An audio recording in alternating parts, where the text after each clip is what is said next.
Welcome to our new session for Let Us Talk It Zipinar.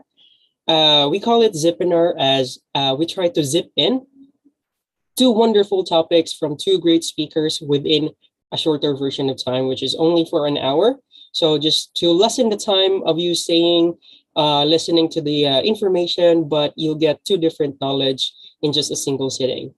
And this is to give value to the community, as the company behind this is Cogent Integrated Business Solutions, which aims to create an empowered and informed community through free knowledge sharing platform.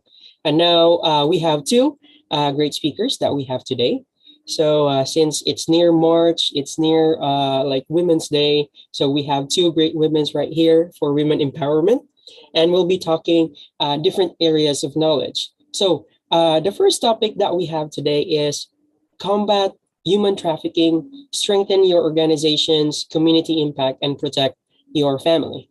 So this is to educate ourselves on the issue of modern slavery and equipping ourselves with real world insights so we can respond appropriately, keep our loved ones safe, and make a real difference. So this topic will be given by a motivational speaker, Sabrina Stratford, who has enjoyed like 30 plus years career as a global business development manager in IT, and resigned at the pinnacle of her career to take up the fight against human trafficking. So she gained real world experience as a criminal justice technician with the Alaska Department of Safety in the Sex Offender or Child Kidnapper Registry, and serving trafficked women in the Anchorage Emergency Shelter, that's downtown Hope Center. And without further ado, let's have Sabrina Stratford to deliver the topic. Thank you. Thank you so much for this opportunity. And it's a heavy subject, but we're going to learn a lot, and we're going to learn how to fight. So fighting modern slavery, pursuing freedom, and seeking justice.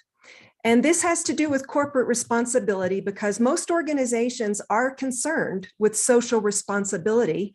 And we ask ourselves, how can we do better? How can we up our social responsibility game and become a better team? And the answer is, we make ourselves aware, we educate ourselves, and we take action. Human trafficking is everywhere. It's in all 50 states. We're all affected, and we can all empower ourselves in the fight. But we've only got 30 minutes, so I'm going to start with what is human trafficking? How do I spot it? How do I protect my family? So what is human trafficking? We define human trafficking as moving someone into slavery. It's the inability to refuse work. Another definition I've come to understand since I decided to devote my time to the fight is human trafficking is the exploitation of vulnerability. Now, US law defines human trafficking as the use of force, fraud, or coercion to compel a person into commercial sex acts or labor or services against his or her will.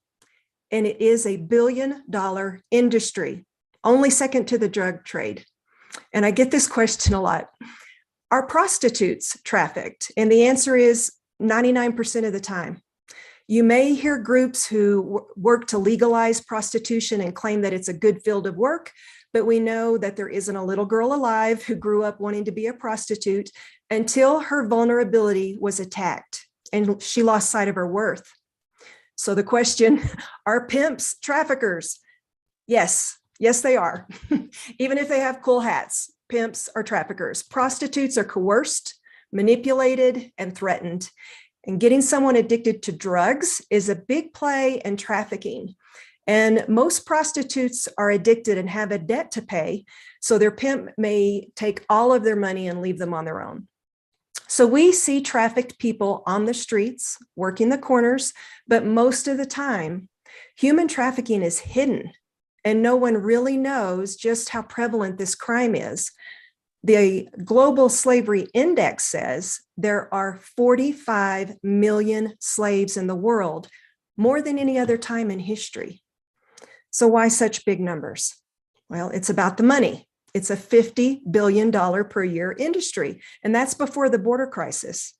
So that's bigger than Starbucks and Google combined. The fact is that there is demand, so a supply is created. And because of this demand, over 400,000 children go missing each year. A trafficker sees a child as a piece of merchandise that they can sell 12 times a day for an average of 8 years. They have to look at people as objects.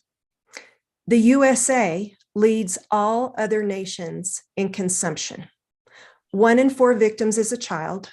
7 out of 10 victims are 7 out of 10 are female. So yes, the majority of victims are girls, but we can't forget that 30% of the victims are male. Modern slavery is a wide-ranging term that can encompass a multitude of scenarios, but common to all of them is exploitation, whether for financial or personal gain, and exertion of control. Every year, hundreds of thousands of children are recruited from and transported to and through the USA for trafficking. Most people think of child trafficking as children bound and beaten in hidden bunkers in third world countries, and that's a reality for many children around the world, but many people don't realize that child trafficking is rampant in the USA and that the victims and perpetrators might be right in front of you.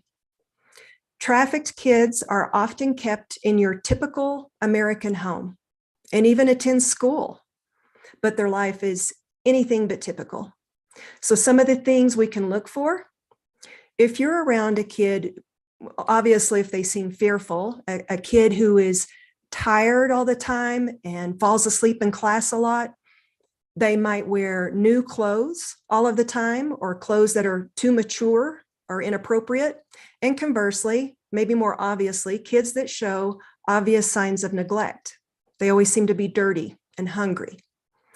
Notice who picks up their kids and when someone looks suspect. Trafficked kids are under the control of someone running a business. So how that predator runs their business can vary greatly. How do these kids get into these situations? It's called grooming. Child predators use a process called grooming to coerce the child into submission.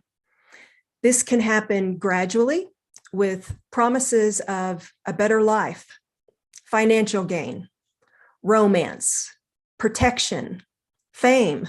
It's promising the child whatever it is they know that child wants or needs. The predator will assume a position of power and authority in order to gain trust and unsupervised access to the child. Now, this may be a stranger, but most often it's someone the child knows. I worked in the Alaska Sex Offender and Kidnapper Registry and handled a couple of hundred cases. And in that time, 100% of the cases I handled, the victim knew their predator. So we do have to examine relationships that people have with our kids, and that means everybody. Their teachers, a counselor, coaches, a religious leader, Boy Scout leader, but our neighbors, our friends, even a family member. This doesn't mean we have to run scared. But I think that there's a hot mic over there, doctor. But we do have to be diligent in inserting ourselves into our kids' relationships. We have to make our kids hard to get by helping them understand their value, because predators will take the path of least resistance and attack the vulnerable. They will also set their sights on a kid that's hard to get and kidnap them if there's a lot of money involved. But typically they go for the most vulnerable targets and lure them into the life. Predators will target vulnerable children from abusive households or broken families, kids who are often unsupervised and easily manipulated. Once the predator gains the child's trust, they use psychological, emotional, and physical abuse to ensure the child is submissive. So any marginalized person is an easy target. Just think about what makes a person vulnerable. It's an abusive home, or a tragic event happens in the family and the victim runs away.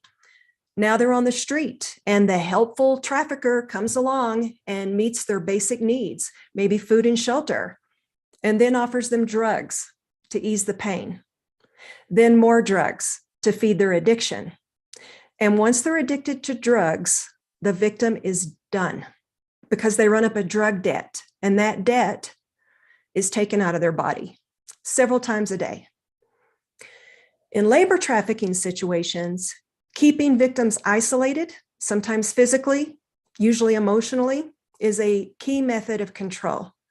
But that doesn't mean you never come across the path of someone who is being labor trafficked. A contractor might notice that a subcontractor's team appears to be sleeping in unfinished homes, or a suburban mom might learn from a nanny at her local playground that her employer mistreats her and threatens her, and doesn't pay her. So who is a vulnerable target? Think about runaways, abusive homes, foster care kids, people in poverty, and labor trafficking, construction, hotels, massage parlors, housekeepers. These are areas that we bump up against in our daily work lives, especially if we travel for work. And that's the corporate responsibility piece. Hotel workers, restaurants, airports. These are places where we need to stay aware. But one of the most agonizing things about human trafficking is that they come right into your home and take your child, and we allow them in. So did you know 1 in 20 children report unwanted online sexual solicitation? 1 in 12 kids have exchanged sexual messages with strangers. 1 in 5 children will be approached by an online predator, and only 25% of these kids ever told their parents. Social media is a predator's most used tool of the trade. They have an open portal to your kid's life. Instagram, Facebook, TikTok, Snapchat, gamers, they're attacking that Roblox, Gorilla Tag, anything with the Oculus, anything online, anything with DMs, direct messaging. These are people you do not want sliding into your kids' DMs. They build trust and identify the target's needs. You need a boyfriend, a girlfriend?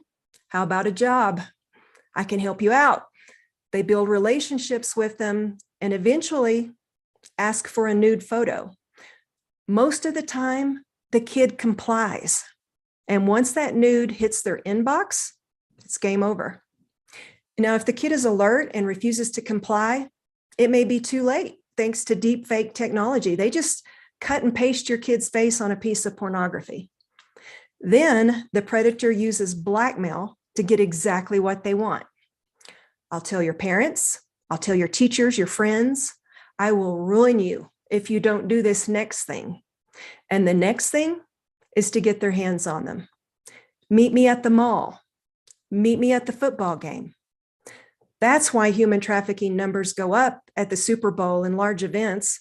A lot of groundwork went into getting that child to meet with them at the game. And once they do, they're gone. So I hope I get to talk to you and your organizations more, and I'll tell you all about the in-depth details, trap houses, and how our kids end up on live feeds on the internet. So now that we're clear on what human trafficking is and how big the problem is, how do we do better, be better, and fight evil together? That's my hashtag, fight evil. We start by changing our focus from ourselves to others when we're out and about, especially when we're traveling for business, corporate responsibility. We have to actively pursue knowledge and never quit learning because it's the fastest growing industry in the world. So methods will evolve and we have to keep up with them. We might have to risk embarrassment and ask people questions, and that's okay. Play dumb and ask questions if you see something. Hey, where are you headed? Are you excited to be going?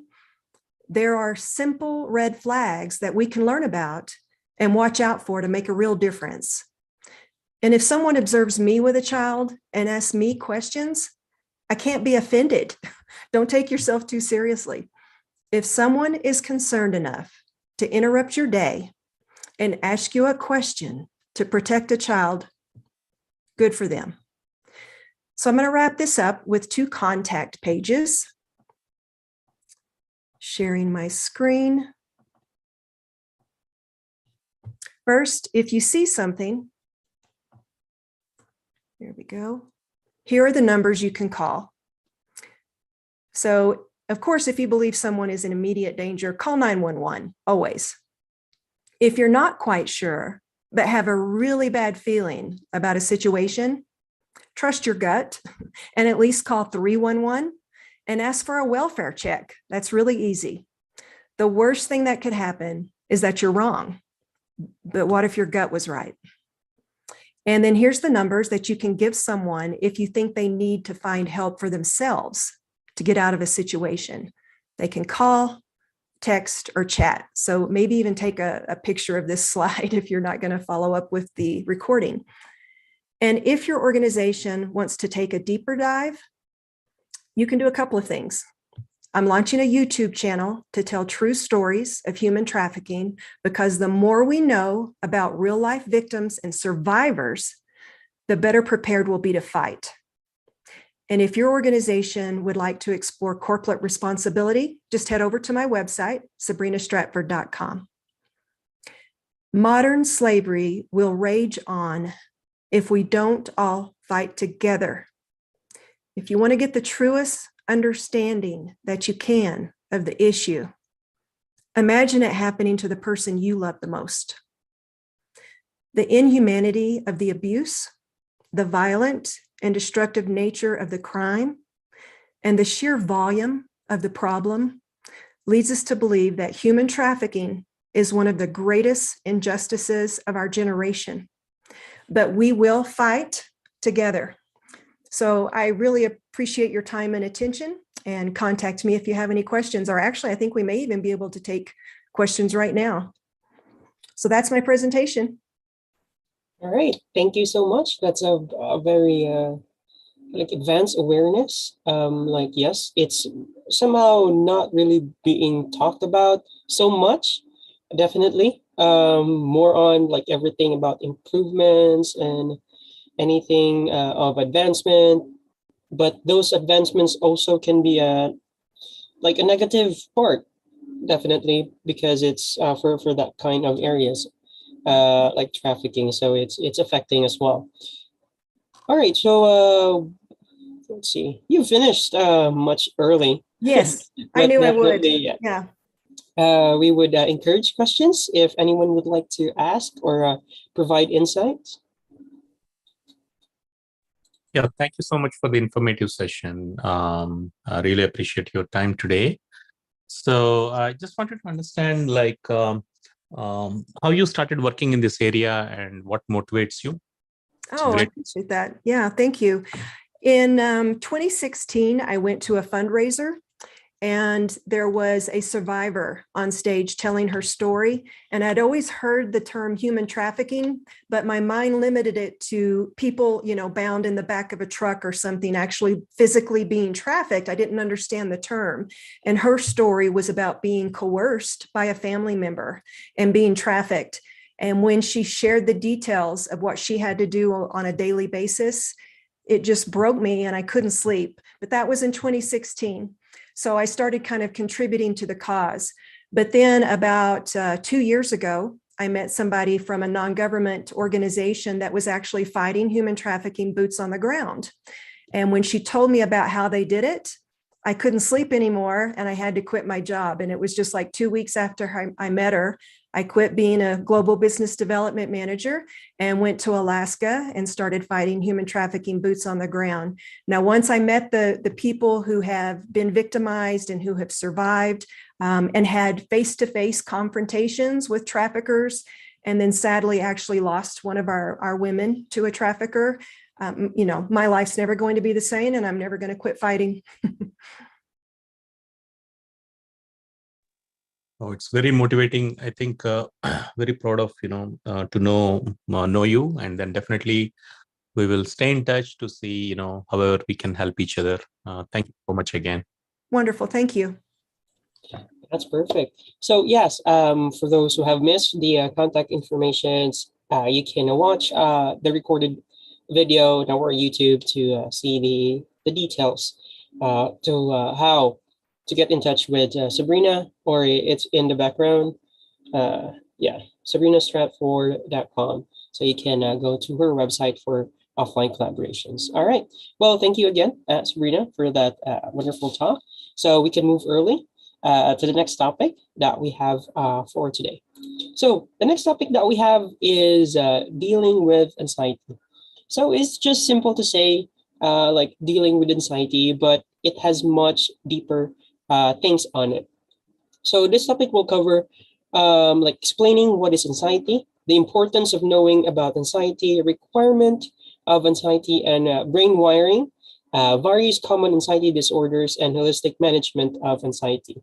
So this will be delivered to us by Dr. Harvandan Kaur Bedi, which is a master's in psychiatry, and also associate practitioner, Enneagram CBT trained, so that's cognitive behavioral training, therapy, I mean. So trained in trauma focused therapy and a hypnotherapist, which has a 25 years of experience in psychiatry and is very interested in community psychiatry to increase awareness of mental illness so as to promote emotional well-being and decrease stigma in the society.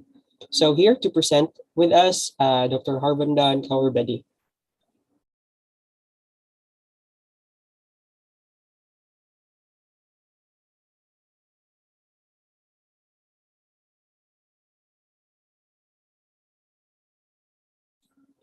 You are on mute, Dr. Betty?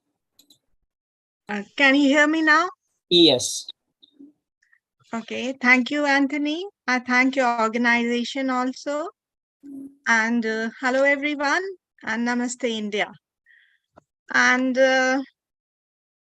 it was a lovely talk given by Sabrina, and it was provoking anxiety inside me.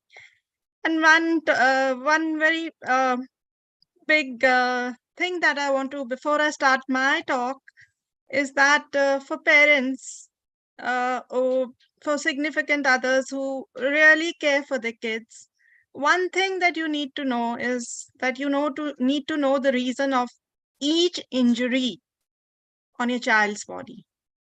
That will be, this is a topic we also speak upon, so that may give a cue and help you, in protecting the child. And now, coming to my topic, dealing with anxiety.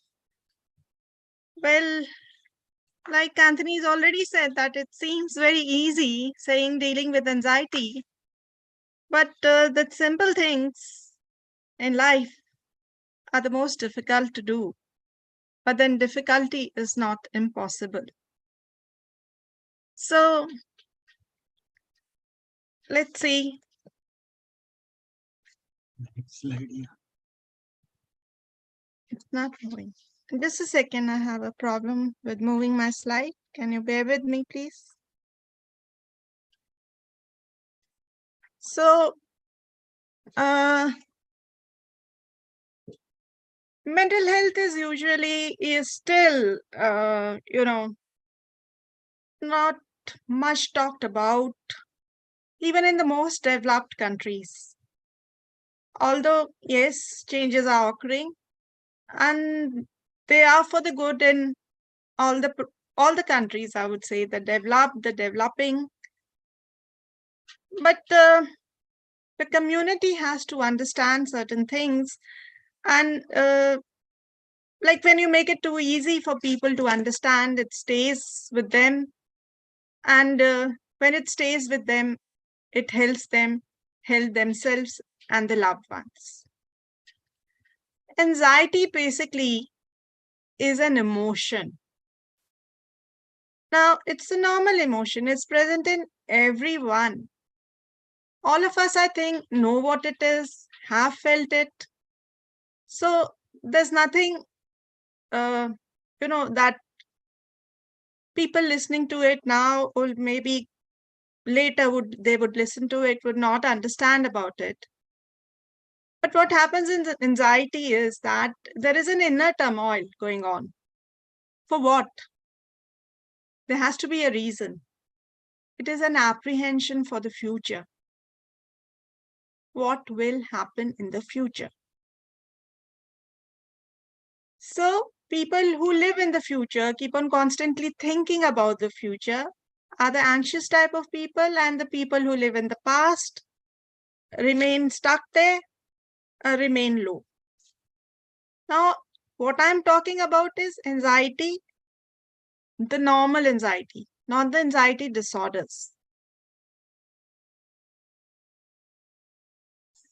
Why should we know about anxiety? Because it's a natural and vital part of a life. It's given to us by nature. It serves a purpose. It is required. The key isn't the balance, but it is required. If you have no anxiety, you'll be bored to death. And if you have too much anxiety, then you wouldn't be able to, do your task properly, and you would be dysfunctional.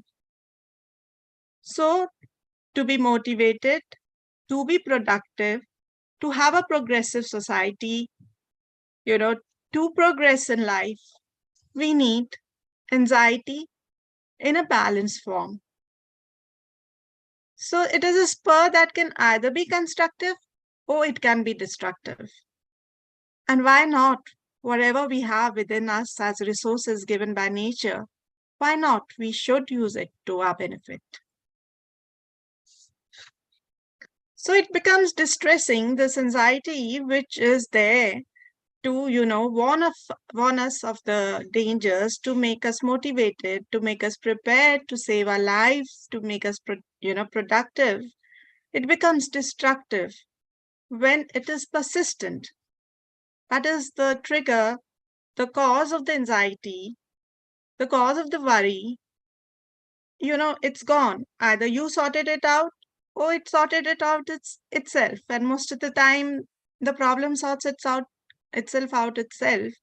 You just don't have the patience to wait for that time. So by whatever means, the problem got sorted out, but still the anxiety keeps on continuing. Now that is and it's a, feeling of turmoil. It's always you're worried, what will happen? You're never calm, you're never at peace with yourself.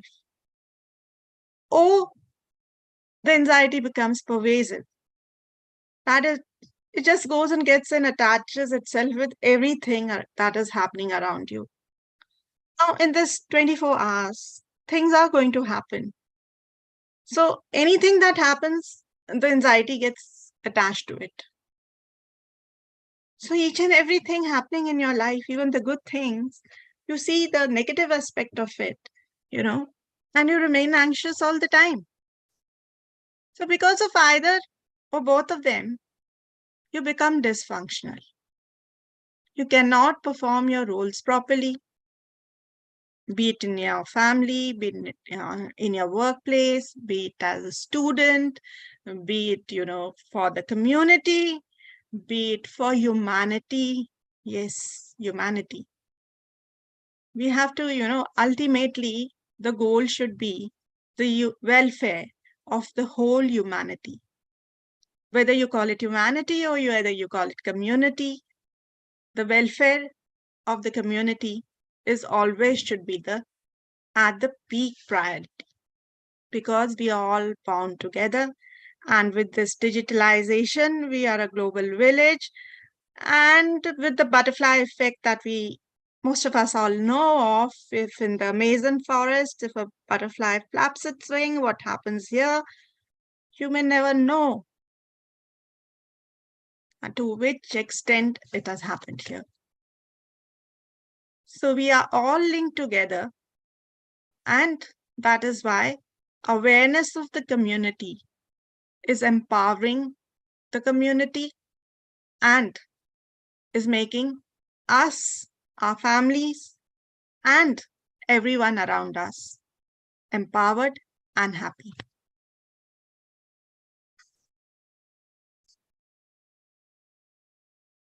So we have to learn how to deal with anxiety, so that this normal emotion, which is given for our safety by nature to us, does not become a disorder. We don't want that.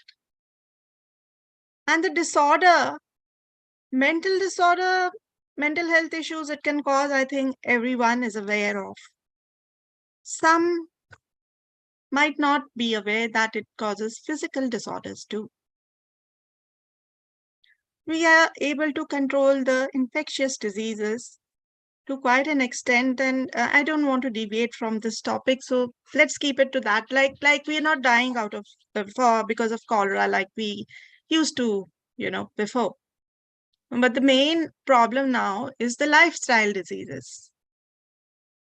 And when we'll see the way in which anxiety is manifesting itself, it's not only manifesting itself in the mental form of worries and, thoughts and endless thoughts and uncontrollable thoughts, and it's manifesting in your whole body.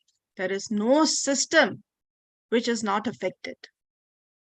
So any system which is vulnerable can get affected. So please, a carry home message for everyone is that the stress is the cause of all the illnesses, be it mental, be it physical. At least 90% of the physical disorders have stress as a cause, as the root cause behind it. Where you break down is your genetic vulnerability. Now, why is this called the age of anxiety? Yes, we are living in the age of anxiety. 1 in 5 people, they feel anxious, highly anxious, nearly all the time or most of the time. Now you rate anxiety on a scale of 1 to 10, and then this data was found. Post-COVID, anxiety has increased by 25%. And the maximum age group people who are affected by anxiety are in between 35 to 59. So this age group, most productive, also most enjoyable part of your life. And it gets affected in anxiety. And neither can you be productive and neither can you enjoy life. So we better learn about anxiety, how to deal with it, and live happily and a contented life. So despite we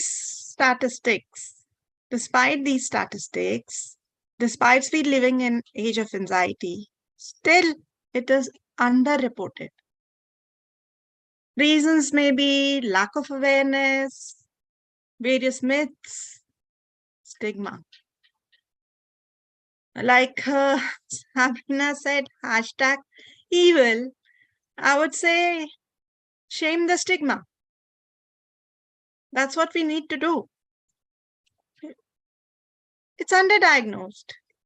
Quite a lot of symptoms are so physical. I mean, it might mimic a heart attack. And then, when you go in an emergency with, say, a panic, people are first so tuned into seeing the physical, aspects of things. And in an emergency, you wouldn't go into a depth of history taking.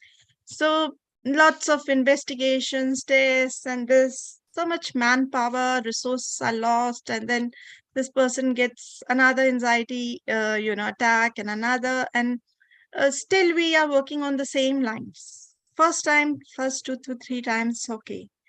But then later, at least we need to, sit down and see what is it that's causing these symptoms. So because of the above two, obviously it's going to be undertreated. And whenever any disease, it's understandable, is undertreated, we get a bad prognosis, and this bad prognosis gets, attached to the stigma. Like if you don't treat a heart attack, we get 3 heart attacks, obviously, we know the prognosis is not that good. And if I correlate it for the community to having anxiety attacks as brain attacks, then should we think in terms of a very good prognosis? So we have to make ourselves aware. And yes, ask questions. We have to talk. You have to learn to talk. There's no way out.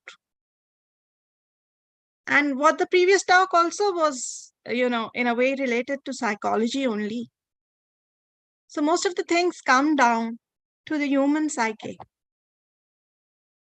The more aware is the mind, the eyes are not going to see what the mind doesn't know. And the step taken by the organization to make the community aware and empowered is a step I really thank them from the core of my heart. It's a very humane step which is taken. So where did it go haywire if it's normal? If it's an normal emotion, how did things go so haywire that we are now staying in this age of anxiety? That's because of two main reasons. One is the wiring of the brain. Now you see the cavemen, let's go to the caveman era. And what were the threats there? Being attacked, eaten up by lion, tiger, bear. So the men were the hunters, women, folk used to stay together, save the kids. So there was a lot of sympathetic arousal continuously going on. And that's how the brain got wired. But the development occurred. And it occurred, it's really, you can see it occurring. I mean, in the last few years, I mean, it's like we haven't seen that much development, I think, in the last 5 years than in the last, centuries. So we're living with a brain which is more than 200 years old in this new era, where the triggers may not be life-threatening. They may be just day-to-day hassles. But the brain is, wired in that way. So it is reacting in that way. So the overreaction of the brain is causing so much misery. Nature goes at its own pace. There are certain universal laws of nature, and we have to follow those laws because nature is not going to change its norm for us to follow us. Now, there are 4 determinants of health, and all 4s are tangentially increasing together. That's why anxiety and other mental health and also physical disorders, certain disorders, lifestyle disorders are on the rise. These 4 determinants, one of them is the personal factor. Somehow we have tended to become, as we have, got more luxuries and we have developed more. So rather than staying in a group, it's more of I, me, myself. We are more bothered about ourselves. We become materialistic. We're going beyond those, food, water, air, a shelter. We are comparing. We want everything. And in this state, what happens is that these things are giving us transient happiness, but there is no contentment or satisfaction. So you get something, you're transiently happy, and then you want something else, and then, this thing, once it's got, it's over. It's wherever it lies, it lies. Whether you need it or you don't need it, you buy it. Your temperament with which you are born, your upbringing. These are certain personal factors which are increasing our anxiety. And then let's go to the second determinant, the social factor. Now, the cavemen, they used to, sit down together in the evening, have a meal together, talk about the day events, and till the fire lit, and then sleep under the stars. We were really intact in a group. We are social animals. Now, with digitalization, you may know so many people, but do you know them actually? actually, who they are. They may be dangerous for you, as has been spoken. So you really don't know people, and it's like love thy neighbor. Do you know thy neighbor to love it? Thy neighbor. So you may be in a public, you may be in a crowd, you may be having a fake smile, but you are lonely. So this loneliness, this, addiction of putting everything on the media, your whole life on it, how many likes you're getting, why did this person not, respond immediately? Am I missing out anything? These factors are also making people very anxious. Then you come to the economic factors, and that is one of the major causes of anxiety going on now. Because if you see the recession going on, the geopolitical system right now, there is a recession, people are losing their jobs. Now, here is where the link with the nature and the community talks, they're going to work. And again, yes, I would take the name of the corporates also. Is the river drinking its own water? Are the trees eating their own food? Is the sun shining for itself? Are the flowers giving fragrance for themselves? The law of nature is to serve others, do things for others. So, what are we doing to help the people who are in a situation where they are in debts, jobless? We have to come out and help each other. And second thing, which I'm going to talk about later, is that we have to start early and teach economic values. That era, that happy era where, we were just enjoying and buying. And now we have to learn the importance of money. The pandemic has taught us that at least at any given point, we should have, if we don't have a job, we should be able to sustain ourselves for at least 6 months, during which we learn a new skill and try and seek a new job. Learning to focus more on skills now. What is required are skills. So, and we have to know our history also. Every century in India, there is a pandemic. I mean, the past few years of the pandemics which we faced, what did we learn? I hope we learn things from this pandemic so that the economic anxiety, at least, we can decrease from this learning. Another thing, as far as money is concerned, it is research that beyond a particular point, it doesn't give you any happiness.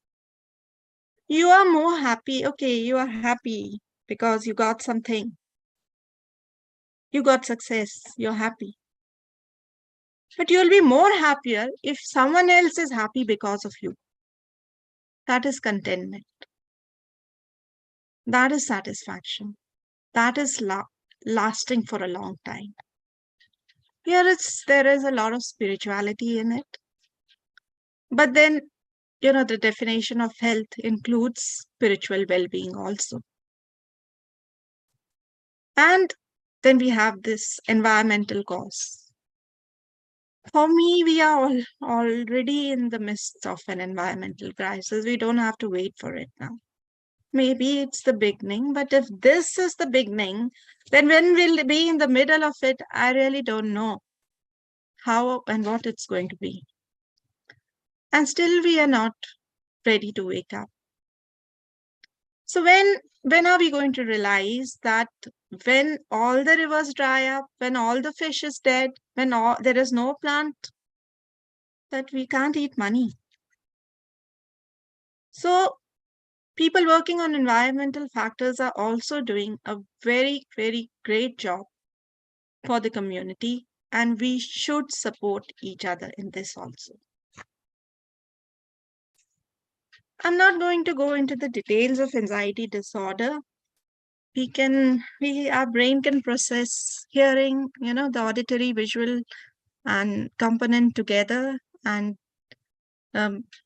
only thing is that, and I've used the old system of, projecting the disorders because I want to speak to my community. I don't want to, I'm not speaking to the professionals. So we may be, aware of all these, but these need professional help. What I'm trying to do is that you manage your anxiety on your own. And God forbid, if you break down, we're there, but you be able to help yourself as much as you can to prevent a breakdown. So my topic was dealing with anxiety, and I myself have now come to living with anxiety because it's a normal emotion, so it can't go out. It will be there in you. It is required to be there in you. And nothing is more important than a small hope that doesn't give up. A butterfly looks so beautiful. What did the caterpillar undergo to become a butterfly? Have you ever reflected, thought? Had it given up? Had it given up hope? There would be no butterflies. So we have to learn to live with anxiety. And I'll be talking on this in the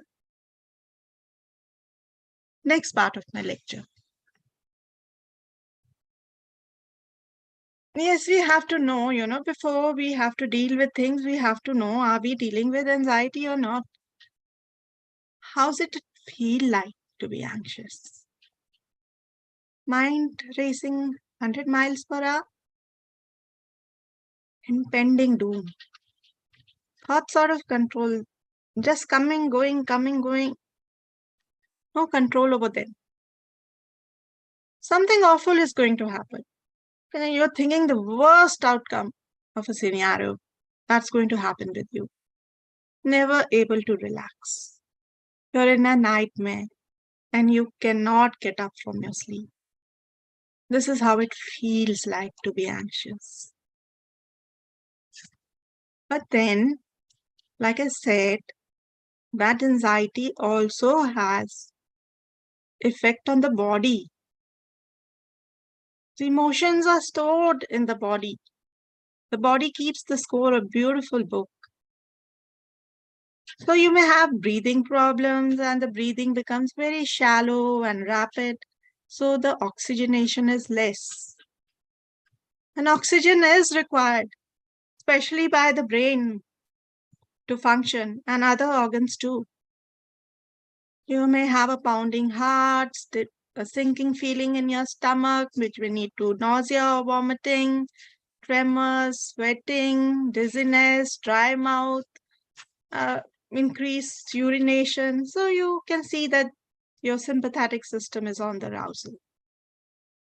And initially it's the adrenaline, and then cortisol takes over. And that's where the whole, problem starts. So first things first, we have to now start from the childhood, from the home, from the primary school, and it has to be age appropriate, and people are trained in it. Avail the facilities of the community. People are trained. What do you teach a child? You teach so many things to a child. Why? Because of the simple law of reciprocal inhibition. That is, you cannot be anxious or tensed and relaxed together. If you are relaxed, you are not going to be tense. Simple. So you teach gratitude. And it's become a word that is, a word that is being used left, right, and center. without actually going into the deep meaning of it. It has to be from the core of the heart. It has to be felt. This air that we were breathing in COVID, the oxygen, when we were not able to get, our lungs were not able to get it, or we couldn't buy it despite having all the money in the world. That time we realized what nature was doing to us, and all these centuries we never even thought. So now we should start thinking of all the resources, the Almighty, whatever you think, higher power, energy, whichever God you believe in.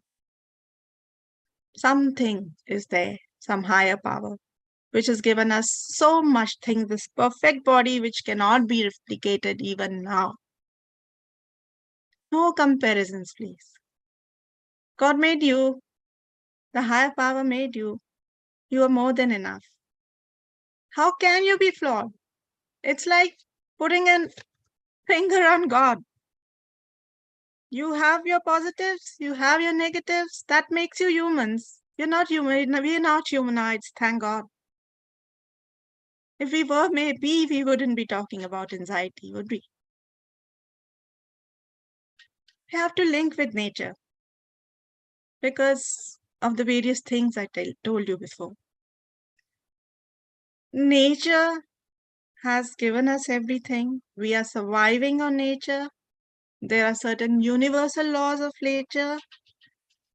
And if we don't follow this trajectory, then we are going to have it. And we are having it in a way. So we better link with nature, the greenery, the blue sky, the stars, the sunrise, the sunset, the beaches. How much happiness they can give. And they're for everyone. So enjoy them. Value your money. We talked about it in the economical aspect. Value of compassion. Compassion is just not, empathy. Empathy is I can understand, like, feel the pain like I'm in your shoes. It's a step ahead. It is to go ahead and help. So be compassionate.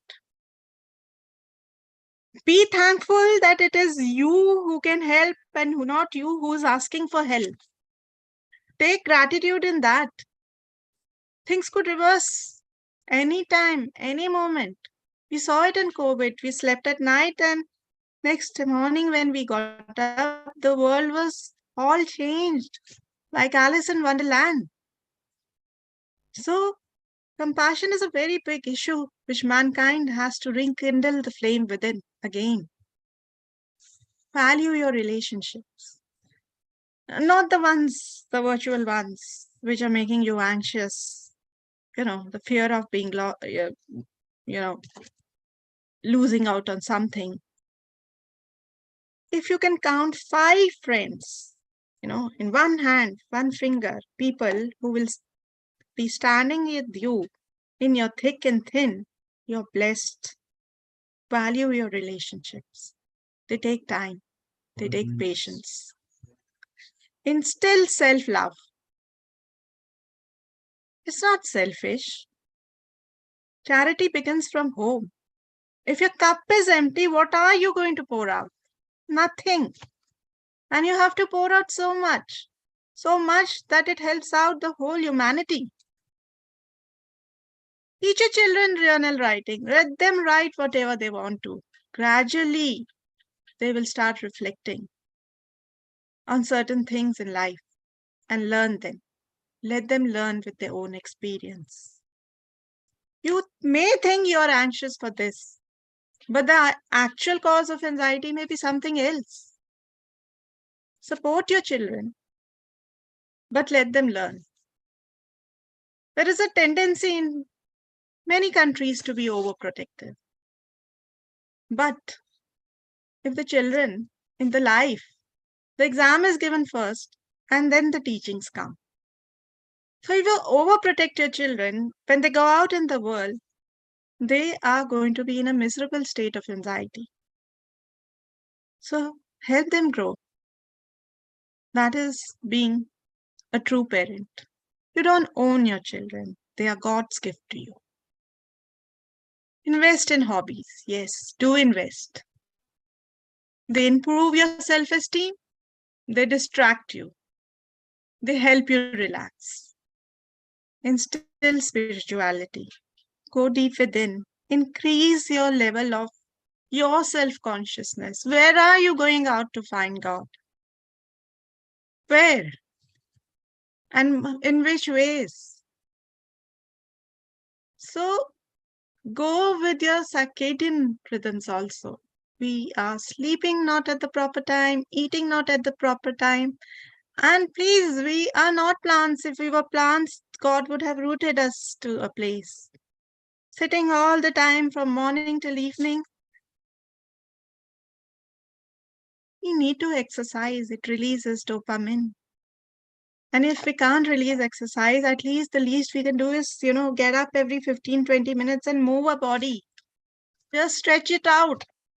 This is the least we can do. And if all of us start doing it, it wouldn't look, absurd to us. Your body is your best friend. It is going to be the one which is going to be with you all your life. If it's healthy, you can do anything and everything.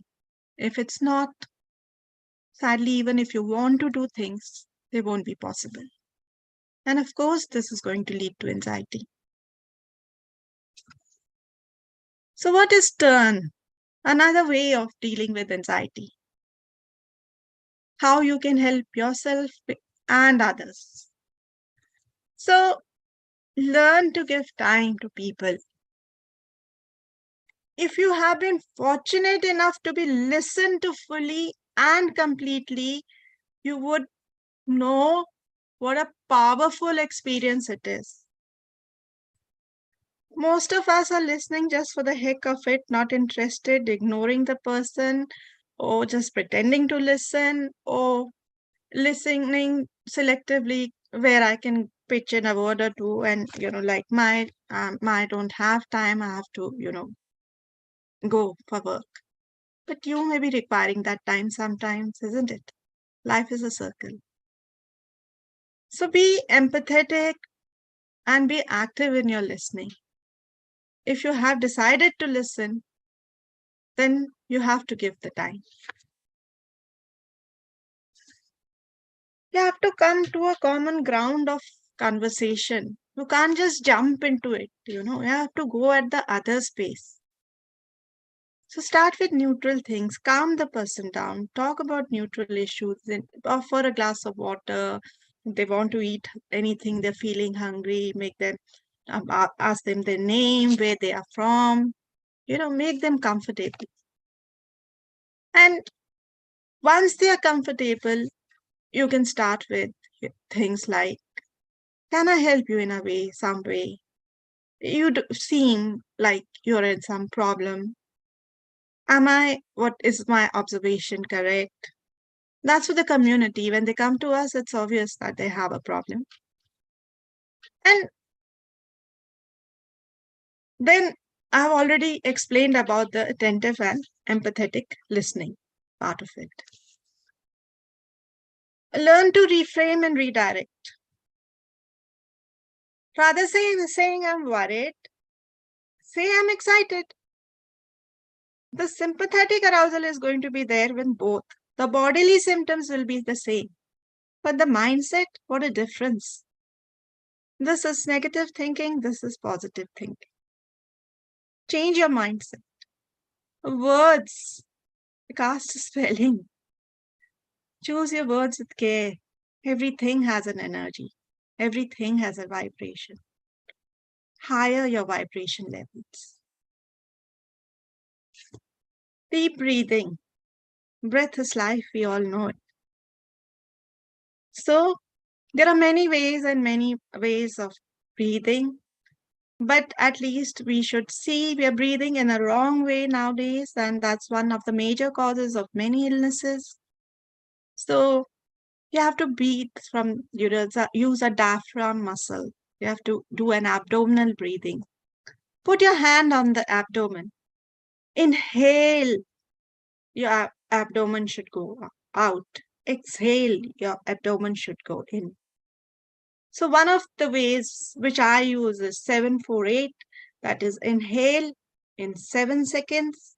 Visualize taking in all the positivities, all the happiness, all the good vibes. Pause for 4 seconds. Let this all soak in your body. Exhale a little slowly on 8 seconds and have a feeling of removing all your stress, anxiety, and worries. You have to practice proper breathing. It really matters. Grounding exercises. Just sit down, feet on the ground. Put all your nervous system, your system is under arousal, so get it to calm down. Use all your nervous system. 5 things to see, 4 things to hear, 3 things that you can smell, 2 things that you can, touch, and 1 thing maybe what you can taste, maybe water, your own saliva. And this acts as a distraction technique also. Mindfulness. Be in the present moment. Those who live in the future are going to be anxious because we don't know what's going to happen. And this monkey mind is going to be, thinking of all negativity. Let it never be your master. And this moment becomes a type of meditation too. Meditation calms us down. We can do mindfulness in everything. In eating, in walking, in talking. Start it. Everything needs practice, but everything is possible. Have an ikigai. A purpose in life is required. Self-esteem, self-worth. You need something to do. Otherwise, you will be idle, and idle man's brain is an evil workshop. It's an evil mind. Another beautiful word, Japanese word, wabi-sabi. The beauty in the imperfection. Nature is not perfect. That's why it's beautiful. So learn that nothing is perfect. Nothing is finished. Nature is going on and on and on since when we don't know. And nothing lasts forever. So your problems also will not last forever. This too shall pass. Acceptance. Now, there are certain things which are in a locus of control and certain things which we can do nothing about. This is a fact. Accept it. The serenity prayer. Lord, give me the serenity to accept the things I cannot change, the courage to change the things that I can, and the wisdom to know the difference between the two. Otherwise, if we mess it up, it's going to be a big mess. Yes, have desires, but the desires should match the ability. We all can't be in number 1 position, and we can't be in number 1 position in everything. And there's nothing wrong in being number 2 or number 10 or 100. Who even remembers names of certain people's great men who did so much? I'm not telling you to, not work or put in your best, or undermining anyone who's done so much for humanity. What I'm trying to tell you is that if you're going to be at mental peace, if your anxiety is going to be under control, then you can, pitch in more for the community. A happy person will spread happiness. And happiness is reality minus the desire. And let go. Try your best in any associations. Try your best. And if it's not possible, know where your boundary is. Decide your boundary for yourself and let go. Why? Just hold a glass. A glass. For a few minutes, nothing happens. After a few hours, a little heaviness in the hand will be there. 2-3 days, the whole hand will be rigid. After that, body. So let go. Let go. Let God. Let Him decide many things in life. You wouldn't even know what's good for you. So there are constraints in time, and I was lucky enough to get more than my share of time. So I have been able to explain things at my pace, which is giving me too much happiness. So to sum it up as, it's not where you start, it's where you finish. Hope begins in the dark. The stubborn hope that if you show up and try to do the right thing, the dawn will come. You wait, you watch, you work. You just don't give up. And with this, I thank each and everyone for the patient hearing and giving me this opportunity to fulfill my passion of community psychiatry. And I hope this will lessen the anxiety in this age of anxiety, and quite a few people should be benefited by this lecture. Any questions? I would try my best to answer to you to the best of my ability that you are satisfied. Thank you. Thank you so much, Dr. Betty. That was really a wonderful session with regards to the topic that you have chosen. Indeed, anxiety is necessary, as you mentioned, and it is in every day. It's just that there are cases that some are afraid to talk about them to others, even though there are so many that are who would like to listen. It's just that there are trust issues as well, that they couldn't let themselves out because they might get too vulnerable because of doing so. So that's just my takeaways of the actual talk. But yeah, I'm very happy to hear the coping techniques that you have shared to us, and we're open for questions or any insights you'd like to give to our speaker.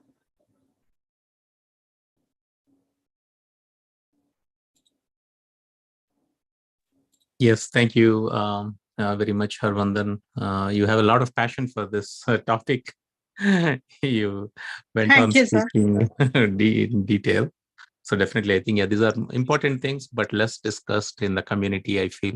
Because unless the need comes, right, people do not really get into anything. That is a human psychology. So it's always, necessity is the mother. Yes. So, but these are very important aspects that all communities should be, aware, and they should be ready to help each other out. Thank you very much. Thank you so much. Thank you so much, Srini. And yes, I guess we do not have any questions. It was well delivered and very clear. How would they get in touch with you if they wish to talk with you offline? You Dr. you have my email ID. Yes, we have. We You can can- share it. So yes. Yes.